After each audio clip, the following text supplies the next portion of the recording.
Le 31 août dernier, le terrain du collège Louis Mars a accueilli la finale de la 12e édition du tournoi Toba Telamboka, une compétition sportive placée sous le signe de la paix et du vivre ensemble. Ce tournoi, initié par l'association Jeunesse d'aujourd'hui et demain, vise à rassembler les jeunes autour des valeurs saines du sport. Son nom, Toba Telamboka, signifie protégeant le pays, un message clair contre la violence dans les quartiers. Pour nous, c'était une journée très géniale.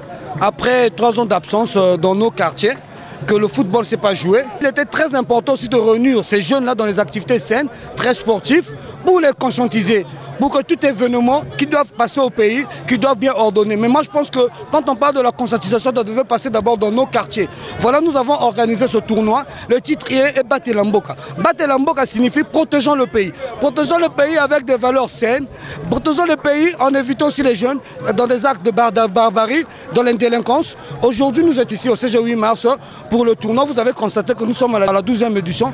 Vraiment, je tiens à féliciter les amoureux du football. Au-delà du match, c'est tout un message citoyen qui a été porté par l'événement, un appel fort à la cohésion sociale, inspiré directement du discours du président de la République sur la paix. L'association JAD entend ainsi prolonger cette dynamique dans les quartiers à travers d'autres initiatives. Je suis vraiment heureux pour cette victoire. Le match a été vraiment... Il y avait eu l'intensité. Vraiment, je suis satisfait de la victoire. Même si on n'a pas pu marquer dès le match, mais on a été favori au tir au but. J'aimerais féliciter l'association JAD pour nous avoir réunis ici.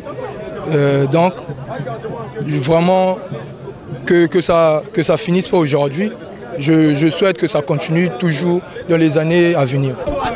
Oui, parce que le match a été très bon. J'ai donné les consignes, mais les joueurs n'ont pas vraiment respecté. On est arrivé au tir au but. J'ai fait ce qu'il fallait et on a aimé le championnat, c'était très beau.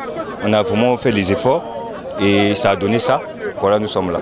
La finale s'est jouée jusqu'à la séance de tir au but et c'est FC Tonnerre qui a remporté le titre au terme d'un match intense sous les applaudissements d'un public conquis. À travers ce tournoi, l'association Jeunesse d'aujourd'hui et demain souhaite montrer que le sport peut être un véritable outil de sensibilisation, un pas de plus vers des quartiers apaisés unis autour de valeurs communes.